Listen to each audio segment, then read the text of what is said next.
à tous. Ah oui, vraiment, je veux vous inviter qu'on puisse, là où vous êtes, qu'on puisse élever, déclarer le nom de Jésus ensemble. Alors c'est parti. Hey!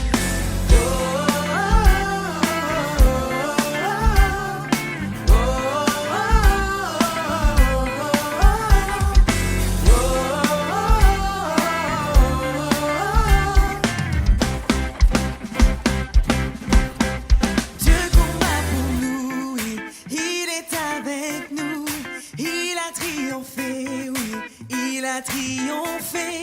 Nous ne fléchirons pas, ne céderons pas. Jésus, tu es là. Il prend nos fardeaux et couvre notre honte. Il a triomphé, oui, il a triomphé. Nous ne fléchirons pas, ne céderons pas. Jésus, tu es là.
Que le nom de Jésus, alors qu'on puisse déclarer son nom au-dessus de toute chose dans ta situation, que tu puisses déclarer le nom de Jésus qui relève, le nom de Jésus qui restaure, le nom de Jésus qui guérit dès maintenant. Dieu combat pour nous, il chasse les ténèbres, montre le royaume que rien ne renverse. Dans le nom de Jésus, l'ennemi est vaincu. Nous irons le crier, le crier. Dieu combat pour nous, il chasse les ténèbres, montre le royaume que rien ne renverse. Dans le nom de Jésus, l'ennemi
iront le crier, le crier.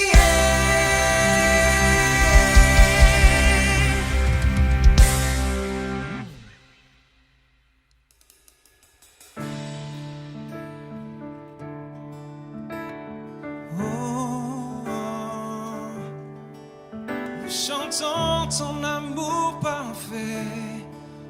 Oh, oh, oh.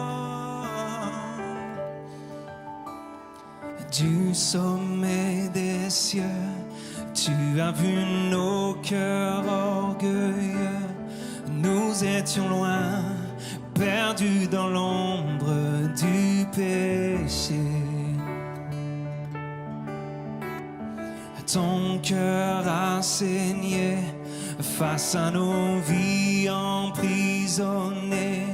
Tu es venu nous redonner ta liberté. Tu as changé l'histoire, donné ta vie, tracé la voie, réécrit notre histoire. Tout accompli, rendu l'espoir.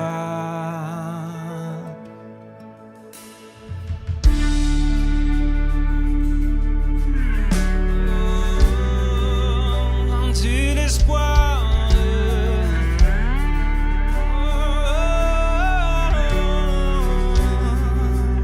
Chantons ensemble. Du sommet des cieux, tu as vu nos cœurs orgueilleux.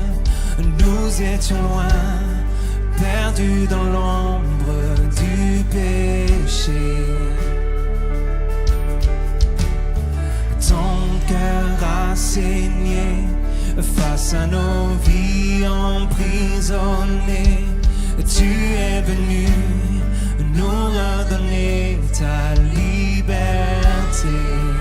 Oh, a changé l'histoire, donné ta vie, tracé la voie, réécrit notre histoire. Tout accompli, rendu l'espoir. Tu as changé l'histoire, donné ta vie, tracé la voie, réécrit notre histoire.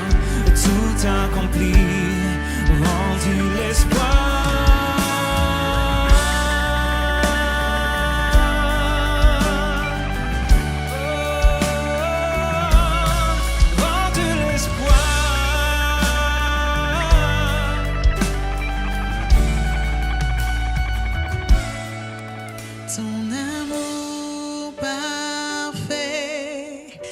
Tout renversé, remporter la mort ne pouvait gagner.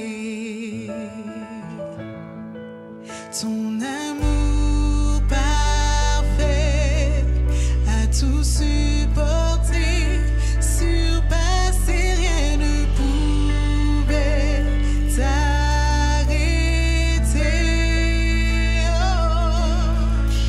ton amour parfait a tout renversé, remporté, la mort ne pouvait gagner.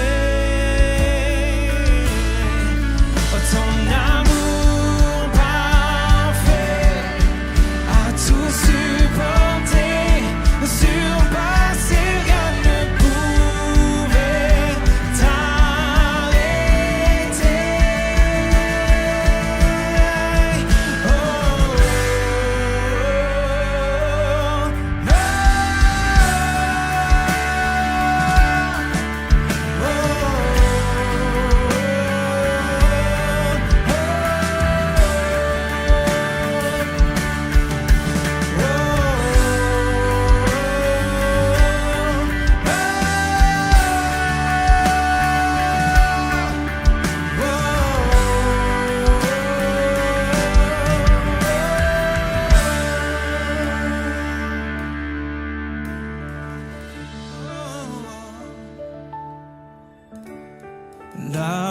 haut dans les cieux, ton nom est couronné de gloire.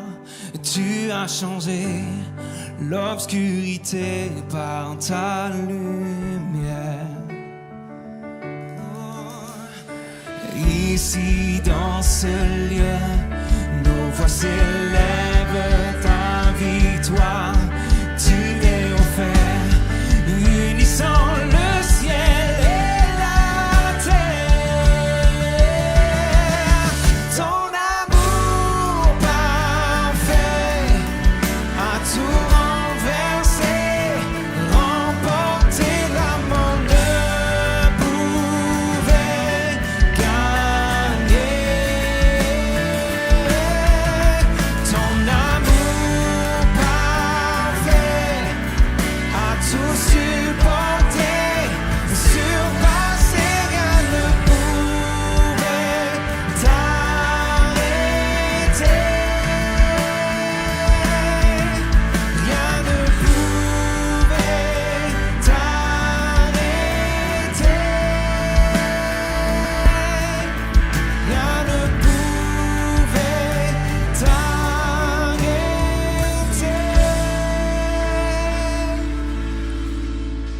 Sois l'adoration, tu es le roi de gloire, notre victoire. Digne es-tu, Seigneur, Emmanuel. Chantons-le. Reçois l'adoration, tu es le roi de gloire, notre victoire. Digne es-tu, Seigneur, Emmanuel. Déclarons, reçois l'adoration. Tu es le roi de gloire, notre victoire. Digne es-tu, Seigneur, Emmanuel. Reçois l'adoration. Tu es le roi de gloire, notre victoire. Digne es-tu, Seigneur, Emmanuel, Emmanuel,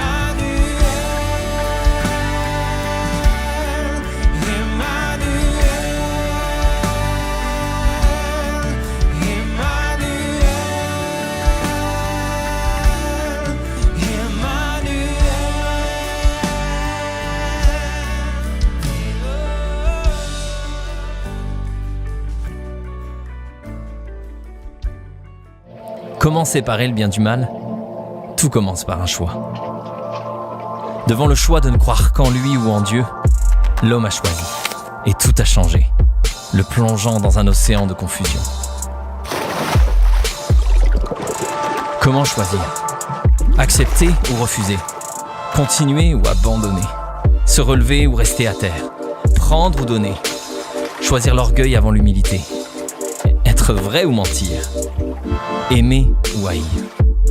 Peu à peu, tout se mêle entre le bien et le mal. Comment les séparer ? Choisir, tout se résume à cela. Ma vie sera le reflet de mes choix. Et mes choix d'hier déterminent ma réalité d'aujourd'hui. Et ceux d'aujourd'hui formeront le paysage de demain. Comment séparer le bien du mal ? Tout commence par un choix. Catharsis.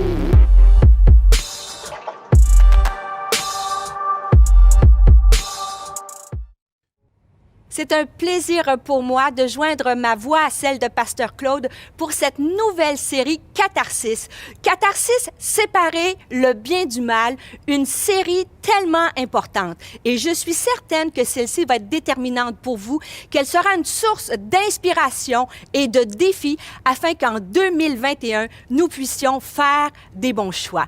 Et lorsque je me préparais dans les derniers jours pour apporter ce message, je suis tombée sur une image qui m'a, pour dire, ça m'a fait un peu sourire.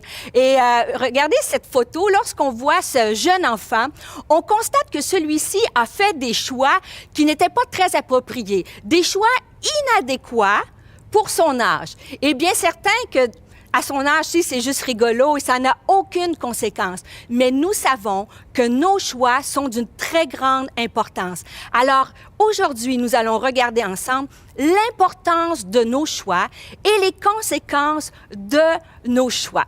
Et j'aimerais débuter par une citation de Stephen Covey, qui est l'auteur d'un best-seller qui s'appelle « Les 7 habitudes des gens qui réussissent ». Et il a dit, Stephen Covey, « Je ne suis pas le produit de mes circonstances, je suis le résultat de mes choix ». Et ça, c'est tellement important. Nous avons le pouvoir de choisir.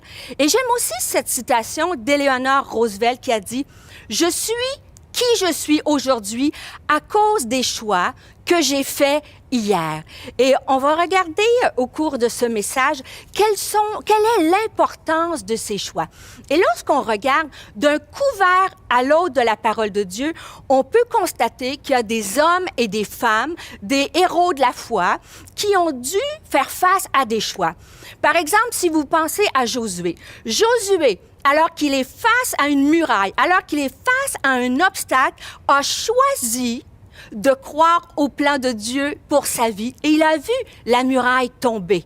Je pense à une femme qu'on appelle la Sunamite et elle a vécu une tragédie incommensurable. Elle a perdu, son enfant est mort. On peut lire ça dans le texte. Son enfant est mort et cette femme a dû faire un choix ultimement important. Elle a choisi d'aller chercher la présence de Dieu pour être consolée. Josaphat, c'est un homme, un roi qui était face à un ennemi. Et Josaphat, la Bible nous dit que dans sa frayeur, il a choisi de chercher l'Éternel. Est-ce qu'aujourd'hui, alors que tu écoutes ce message, tu es face à un obstacle comme Josué? Tu es peut-être face à comme la Sunamite, face à un deuil, quelque chose qui est triste dans ta vie, qui a de la douleur, et tu dois choisir d'aller chercher la consolation en Dieu. Tu es peut-être comme Josaphat, face à un ennemi, et tu dois choisir aussi d'aller chercher l'Éternel. Mais j'aime aussi Paul qui a fait un choix de vie. Ça dit dans Philippiens 2, chapitre 12, « Je sais vivre dans la pauvreté et je sais vivre dans l'abondance. Partout et en toutes circonstances, j'ai appris à être rassasié et à avoir faim, à être dans l'abondance et à être dans le besoin. Je peux tout par celui qui me fortifie. » Et j'aime ce choix de Paul.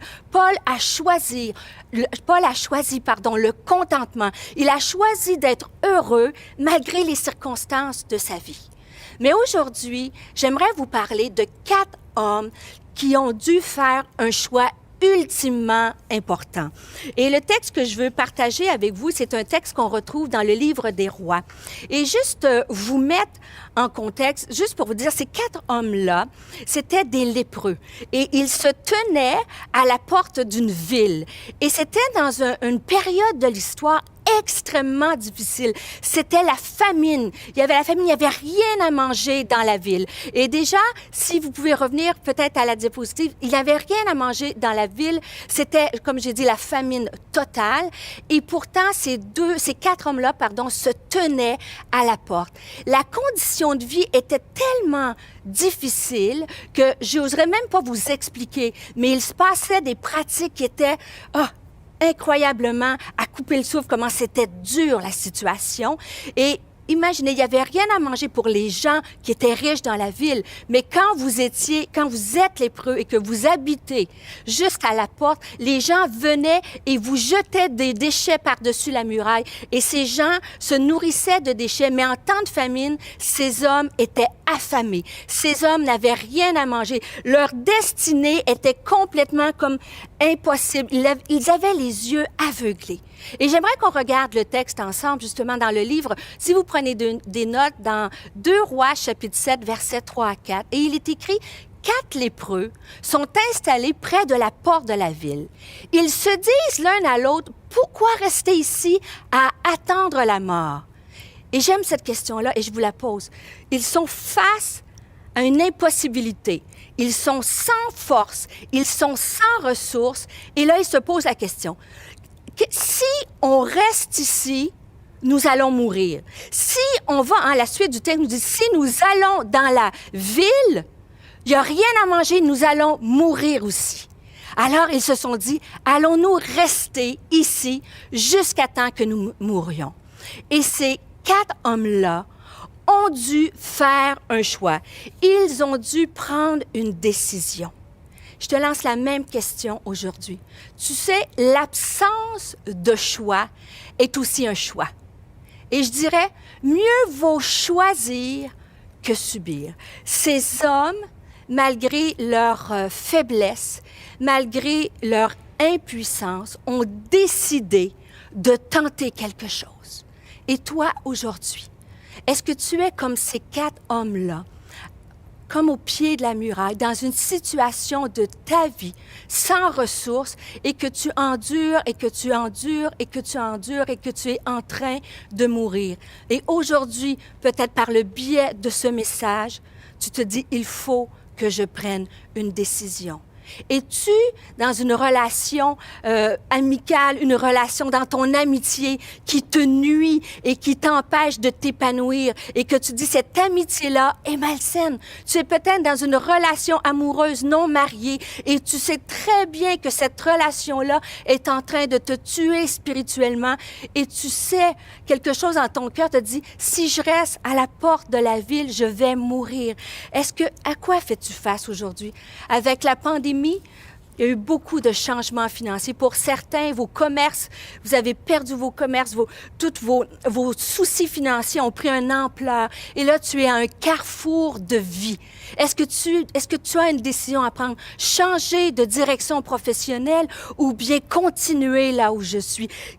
À quoi fais-tu face? Peut-être que tu es dans une relation, tu es marié et ton mariage est en ruine. Tu es en train de t'éteindre émotionnellement et tu as une décision à prendre, aller chercher de l'aide. Peut-être que même je te parle, puis ce qui résonne dans ton cœur, c'est moi, Stéphanie, là, je suis comme dans une dépression, je suis comme ces hommes-là, je ne vois pas d'issue. Je veux te dire que l'absence de choix est un choix, mais comme tu peux choisir. Dieu peut te donner la grâce aujourd'hui, la force, la capacité de choisir et de changer ta destinée. Et c'est ce qui est arrivé à ces hommes. Ces hommes ont décidé de ne pas rester à leur endroit et de mourir. Ils ont décidé de tenter quelque chose. Et c'est fascinant si on regarde le texte dans le livre des Rois, 2 Rois, chapitre 7, versets 5 à 8, c'est écrit « Vers le soir, ils se levèrent pour aller au camp des Syriens. » Et je m'arrête ici parce que le camp des Syriens, eux, 4 hommes affaiblis, ils n'ont pas mangé, ils n'ont pas d'armes, ils n'ont pas de stratégie et ils décident d'aller attaquer une puissance, une armée. Alors, ils ont choisi à quelque part de tenter quelque chose et de faire confiance qu'il allait arriver un changement. Alors, ils se rendent dans le camp des Syriens et lorsqu'ils arrivent à l'entrée du camp, il y avait personne dans le camp. C'était tout à fait étonnant. Je les imagine là, aller avec peur, avec tremblement, puis dire, on essaie quelque chose coûte que coûte, et finalement, constater qu'il n'y a personne. Et lorsqu'ils ont vu qu'il n'y avait personne, ils n'ont pas compris. Mais la Bible nous dit, le Seigneur avait fait entendre aux assiégeants le bruit d'une grande armée venant avec des chars et des chevaux. Les Syriens s'étaient dit l'un à l'autre, le roi d'Israël a certainement enrôlé contre nous les rois des Hittites, les rois des Égyptiens, pour qu'ils viennent nous attaquer. Et ils prirent la fuite. Je souriais à toutes les fois que je lis ce texte-là.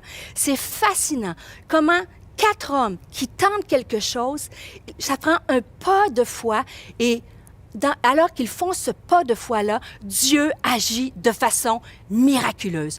De quelle façon les bruits sont apparus, la Bible ne le dit pas. Mais une chose est certaine, c'est que l'ennemi a tellement eu peur qu'ils se sont enfuis.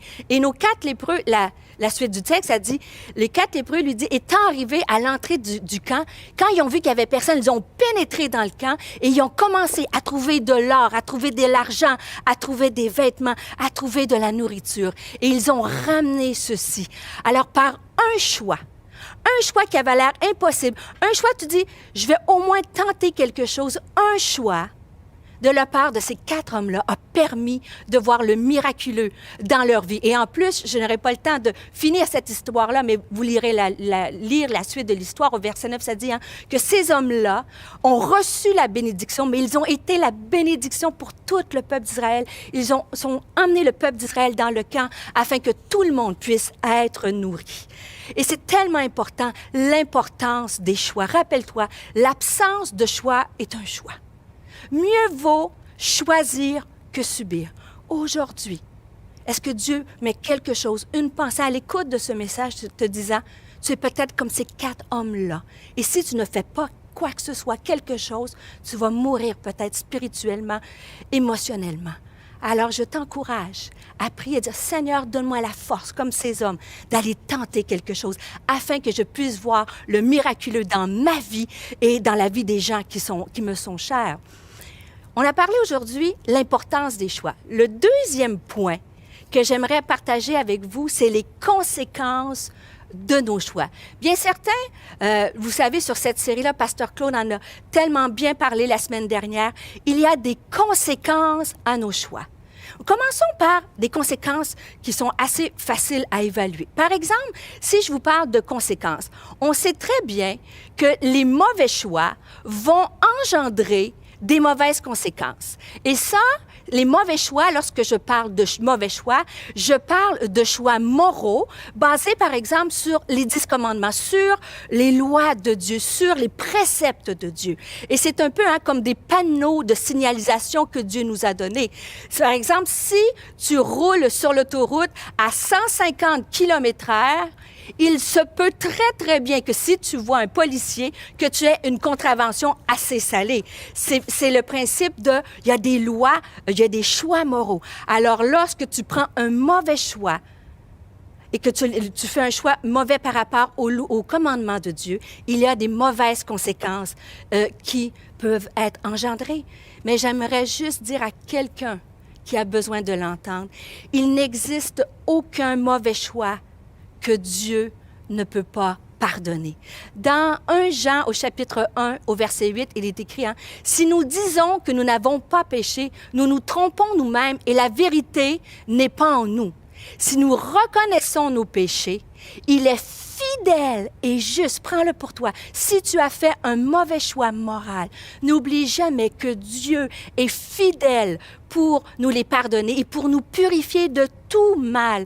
J'aime aussi le verset dans Colossiens, chapitre 2, verset 14, c'est-à-dire Jésus a effacé l'acte dont les ordonnances nous condamnaient et qui subsistait contre nous. Il l'a réduit en le clouant à la croix.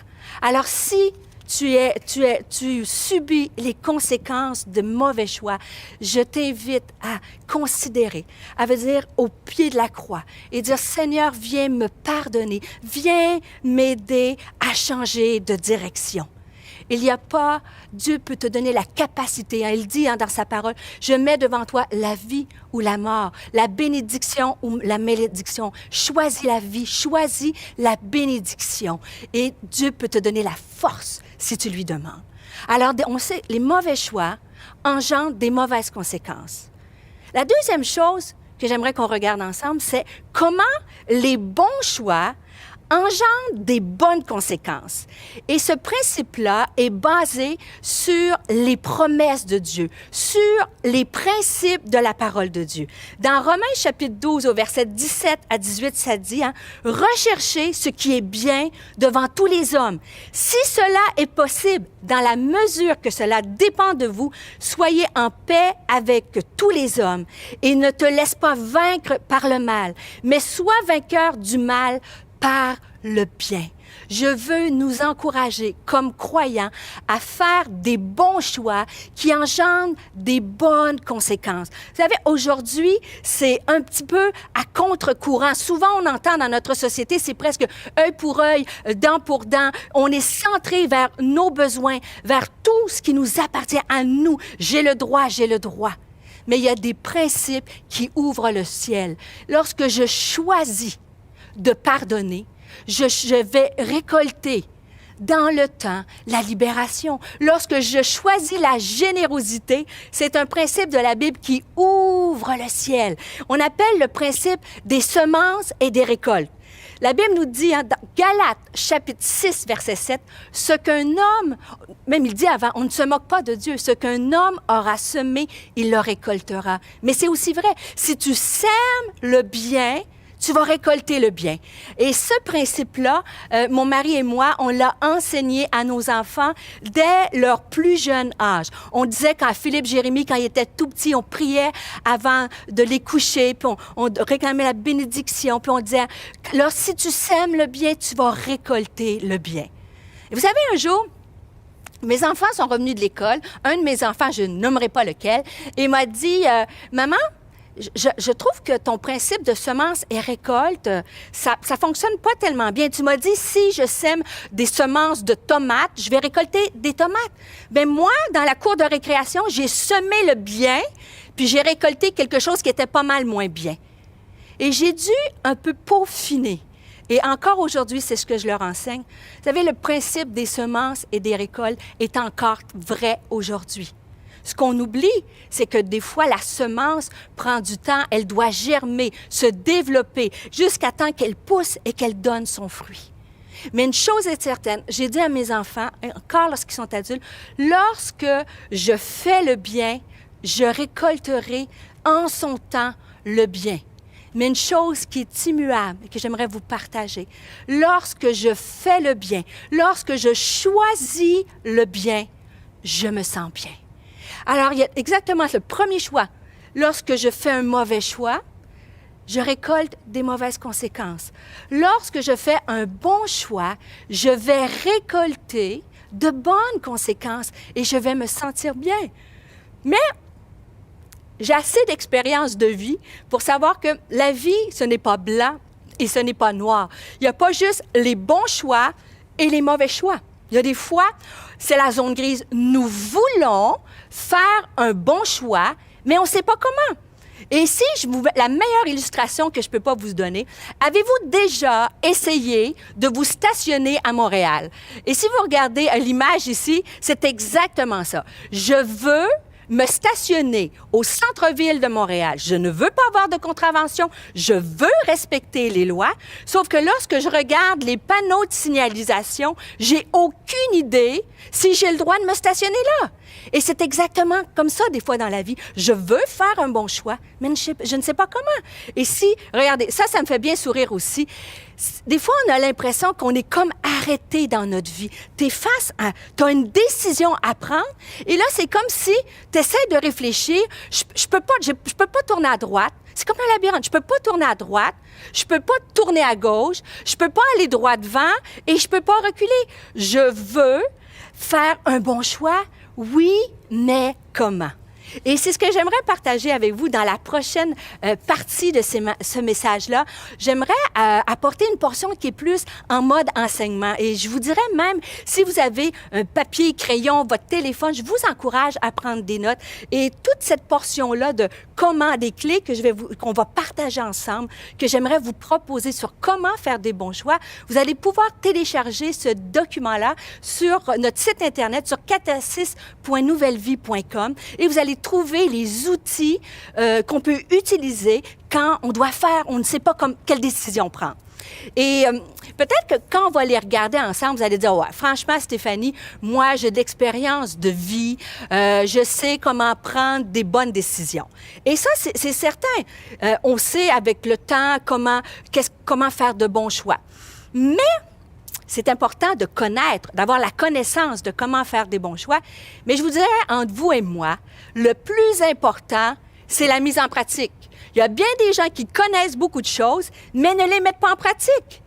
Et petit sondage entre vous et moi. Vous êtes à la maison, dans votre salon, peu importe où tu es, tu écoutes ce message.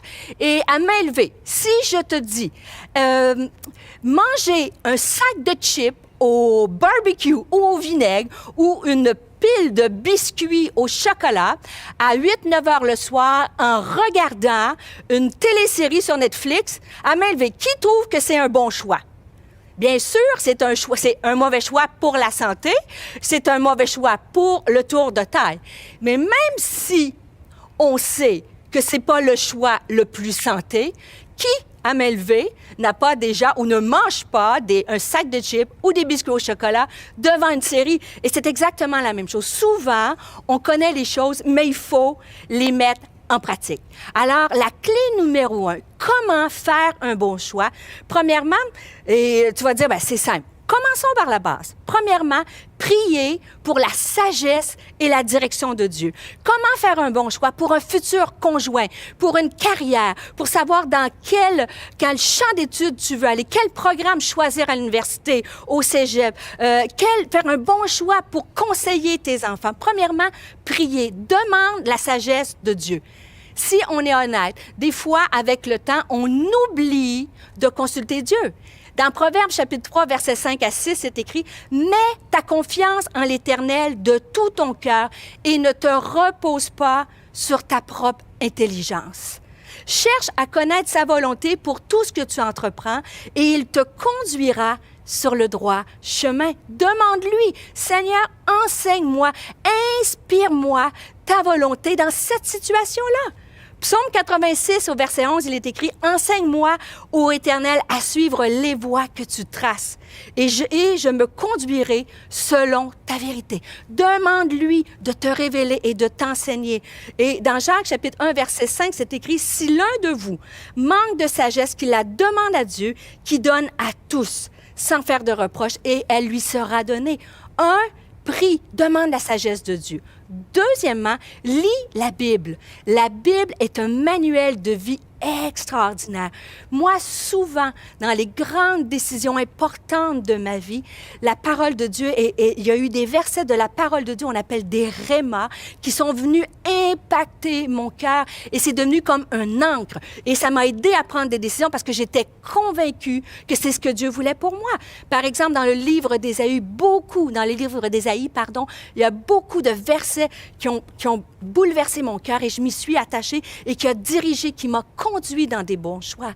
Dans Josué, au chapitre 1, verset 8, il est écrit que ce livre de la loi ne s'éloigne pas de toi. Médite-le jour et nuit pour agir avec fidélité, conformément à tout ce qui est écrit, car c'est alors que tu auras du succès dans tes entreprises. C'est alors que tu réussiras. Tu veux du succès dans ta carrière, tu veux du succès à l'école, tu veux du succès en amour, tu veux du succès. Lis la parole de Dieu. Le psaume 119, 105, on le connaît très bien. Ta parole est une lampe à mes pieds, elle éclaire mon sentier. Prie, lis la parole de Dieu. Deuxièmement, je vais être encore plus appliquée. Demandez conseil. Des fois, on n'ose pas demander conseil pour toutes sortes de raisons. Des fois, on ne demande pas conseil parce qu'on croit qu'on sait tout. Et deuxième fois, parfois, on ne demande pas conseil parce qu'on a peur de déranger. J'aimerais vous dire que demander conseil est un signe de sagesse et non de faiblesse. Demande conseil autour de toi lorsque tu as une décision importante et tu ne sais pas comment la prendre. Proverbe chapitre 15, verset 22. « Les projets échouent faute de délibération, mais ils réussissent quand il y a de nombreux conseillers. » Alors, je t'encourage à aller chercher un autre point de vue, à aller demander d'autres suggestions. À qui demander? La question, OK, peut-être qu'aujourd'hui, je vais aller chercher conseil, mais qui pourrait m'éclairer dans cette décision-là? Quelqu'un, premièrement, quatre conseils très clairs. À qui demander conseil? Premièrement, à quelqu'un qui veut votre bien.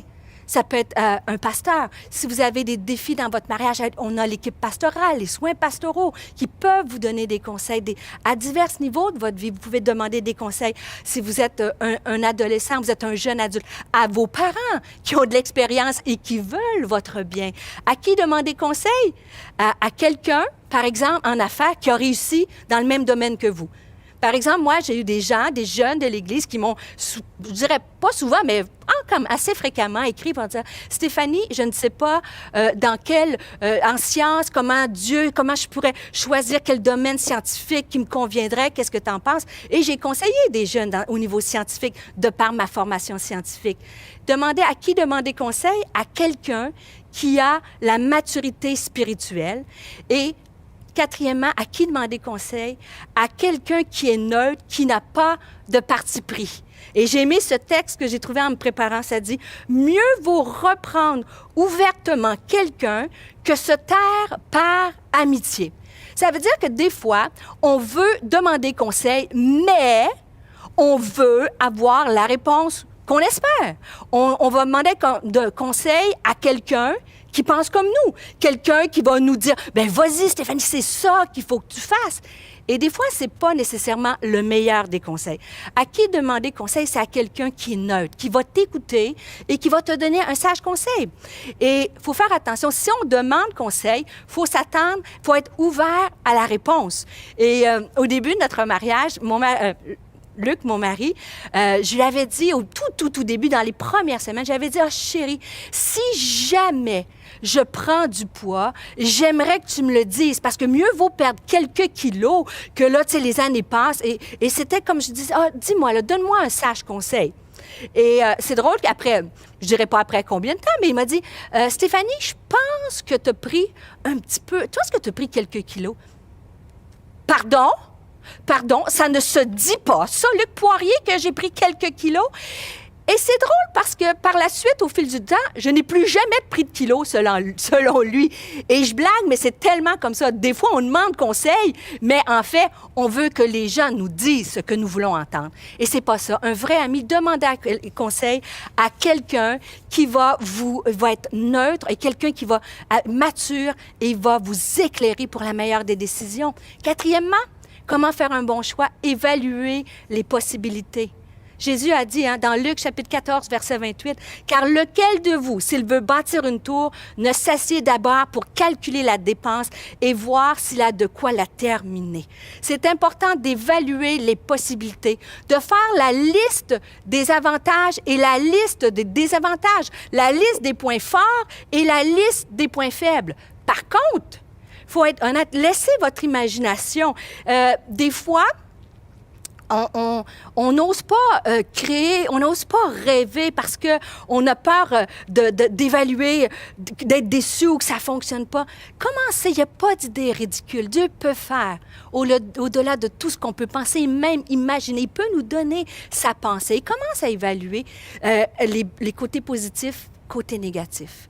Et ne sous-estime pas un par rapport à l'autre. Tout dépendant de notre personnalité, des fois, on peut sous-estimer quelque chose. Par exemple, mon mari, je vais commencer par moi. Moi, j'ai tendance à surestimer les côtés positifs et à minimiser les défis. Et mon mari, c'est tout à fait l'inverse. Il a tendance à surestimer ce qui va être difficile et sous-estimer les avantages. Illustration, alors que j'arrive tranquillement à la fin. Illustration, Monsieur et Madame Tremblay veulent s'acheter un spa. Comment font-ils? Ils commencent à faire la liste des points positifs, des points négatifs. Madame Tremblay, oh, chérie, ça va être tellement... Hey, cette histoire est purement fictive. Hein? Juste les noms ont été changés. Mais la dame va dire, oh, chérie, un spa, on est confiné, on peut pas sortir, ça va être merveilleux, on va se relaxer, ça va être merveilleux. Et Monsieur Tremblay, lui, dit, ben ça coûte cher, il faut faire des fondations, il faut avoir une boîte électrique. Monsieur Tremblay surestime les défis, Madame Tremblay surestime les points positifs. Et le seul point positif pour Monsieur Tremblay dans sa liste du côté positif, c'est de pouvoir voir son épouse, Madame Tremblay, en maillot. Je fais une blague, mais vous voyez un peu, c'est très pratique. Il faut faire les points positifs, négatifs, mais de façon ajustée. Cinquièmement, et je vais accélérer, rechercher la conviction, l'unité et rechercher la paix de Dieu. Quand tu prends une décision, recherche, agis par conviction. La Bible nous dit qu'on ait dans notre esprit une pleine conviction. Sixièmement, apprivoiser la peur de l'échec. Des fois, on ne prend pas de décision parce qu'on a peur d'échouer. Difficile de prendre une décision en disant « si jamais ça ne fonctionne pas ». Je veux te rappeler, personne n'a réalisé de grandes choses sans avoir essuyé d'échecs. Le paradoxe du succès, c'est qu'il faut échouer pour devenir meilleur, plus performant et exceller. Septièmement, pour faire un bon choix, faire confiance à Dieu. Fais confiance que Dieu va te guider lorsque tu es bien disposé, que tu pries, que tu cherches la sagesse dans la parole de Dieu, que tu demandes conseil, que tu fais la liste des points positifs, que tu agis par conviction. Dans Ésaïe 42, verset 16, il écrit « Je ferai marcher les aveugles sur un chemin qu'ils ne connaissent pas. Je les conduirai par des sentiers qu'ils ignorent. Je changerai les ténèbres en lumière. » Si tu sens que tu es dans les ténèbres, tu ne sais pas où aller, Dieu est capable aujourd'hui d'éclairer ton sentier comme une lampe à tes pieds. Et je redresserai les passages tortueux. Voilà ce que je ferai et je ne les abandonnerai pas. Et la dernière chose pour faire un bon choix, c'est de persister et de persévérer dans notre décision. La meilleure illustration, c'est au gym en janvier. Tout le monde choisit de s'inscrire au gym en janvier et rendu à la Saint-Valentin, les gyms sont complètement vides. La Bible nous dit, mieux vaut la fin d'une chose que son commencement. Dans Jacques, il est écrit que ton oui soit oui, que ton non soit non. Lorsque tu prends une décision en posée à la lumière de faire des bons choix, maintenant persiste dans ta décision. Et je voudrais dire particulièrement à des parents, faire des choix dans l'éducation, dans les valeurs morales de nos enfants, c'est extrêmement difficile aujourd'hui. Ça a toujours été difficile, mais particulièrement en 2021. Je veux dire à des parents, lorsque tu prends des décisions pour tes enfants, ne change pas d'idée, garde fermement. À chaque fois que tu changes d'idée, tu perds de l'influence. Alors, je veux t'encourager à persister dans ta décision. Et le dernier point que j'aimerais partager avec vous alors qu'on arrive tranquillement à la fin de ce message, une fois qu'on a regardé les mauvais choix qui engendrent des mauvaises conséquences, des bons choix qui engendrent au fil du temps des bonnes conséquences, on a regardé des outils, comment prendre de bonnes décisions, faire de bons choix. Mais la dernière question que j'ai pour vous, vous est-il déjà arrivé d'avoir fait un bon choix et avoir l'impression de récolter des mauvaises conséquences? Je vais le répéter. Est-ce que ça t'est déjà arrivé, ou peut-être même alors que je te parle, tu es dans cette situation-là. Tu dis, Stéphanie, moi, j'ai choisi avec une bonne disposition, je pensais que c'était un bon choix et pourtant j'ai l'impression de récolter une mauvaise conséquence.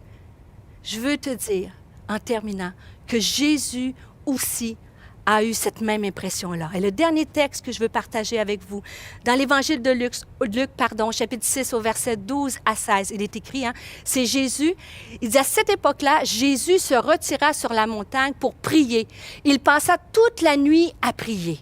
Et c'est important parce que il est allé sur la montagne, il a prié longtemps pendant toute la vie parce qu'il s'en allait choisir ses amis, choisir ses disciples, les gens avec qui il allait marcher et influencer sur cette terre.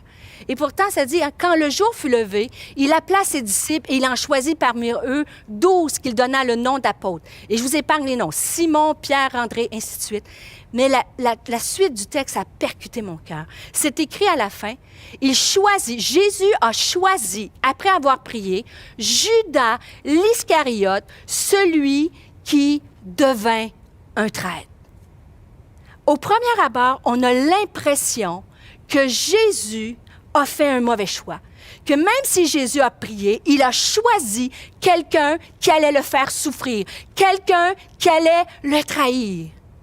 Mais lorsqu'on y pense, c'est impossible. Jésus était 100% Dieu. Jésus ne pouvait pas faire de mauvais choix.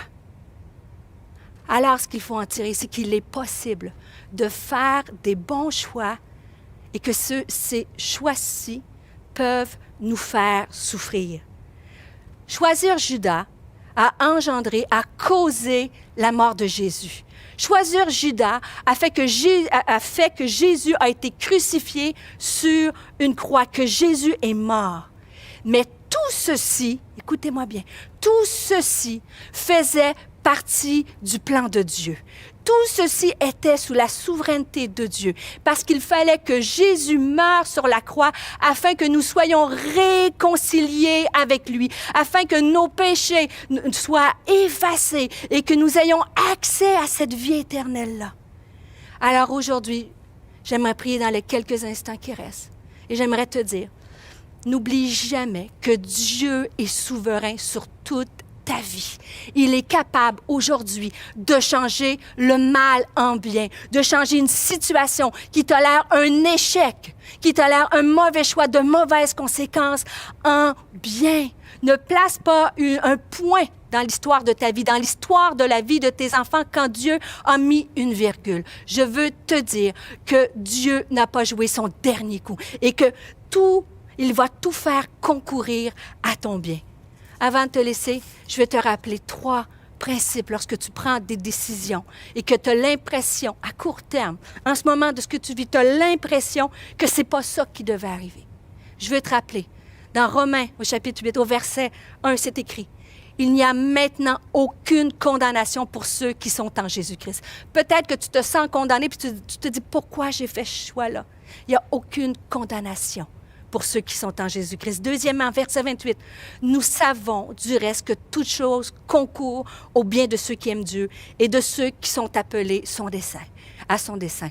Et c'est ce qui est arrivé. Judas a fait, le choix de Judas a fait concourir toutes ces choses afin qu'on puisse avoir le plus puissant message de l'humanité, Jésus-Christ mort et ressuscité pour toi.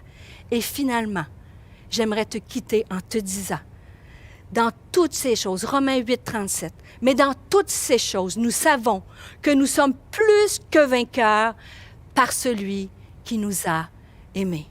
Alors là où tu es, j'aimerais juste t'inviter, juste dans la simplicité, peut-être tu es dans ton salon, dans ta chambre, peut-être avec ta famille, peut-être que tu es seul et que tu es face à des choix.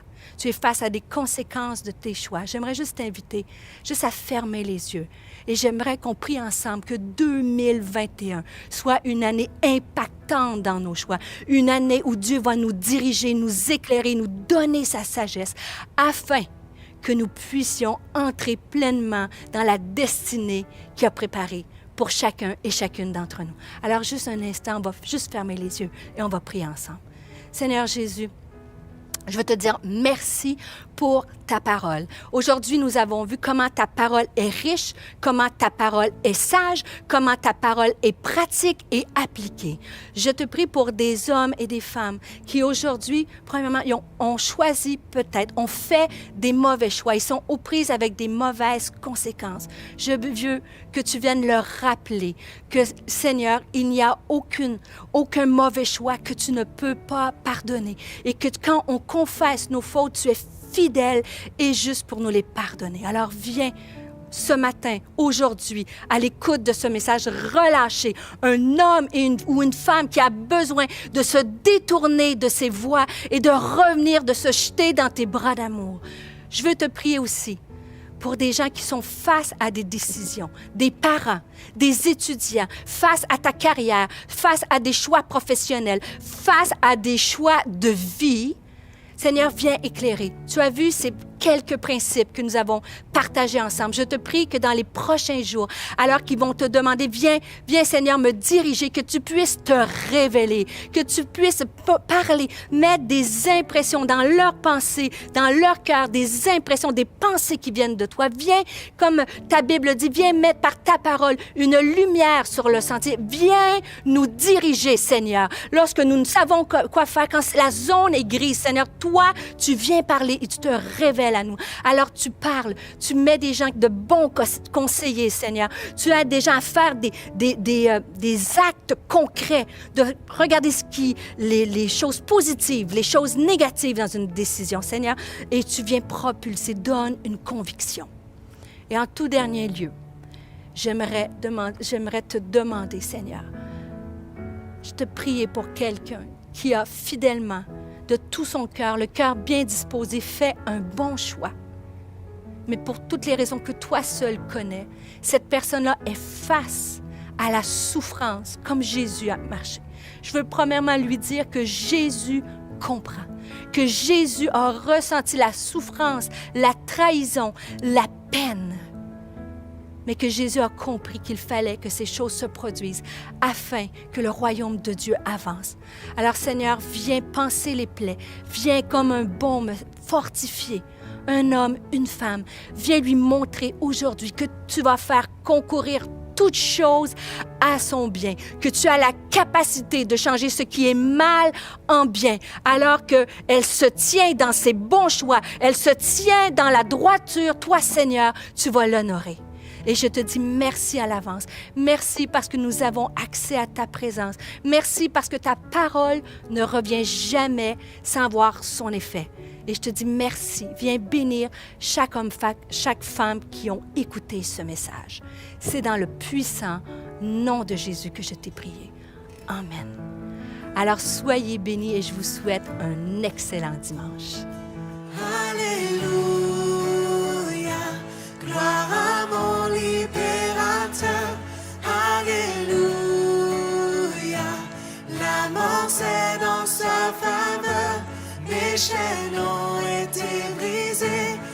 Dans son nom je suis sauvé. Jésus-Christ, mon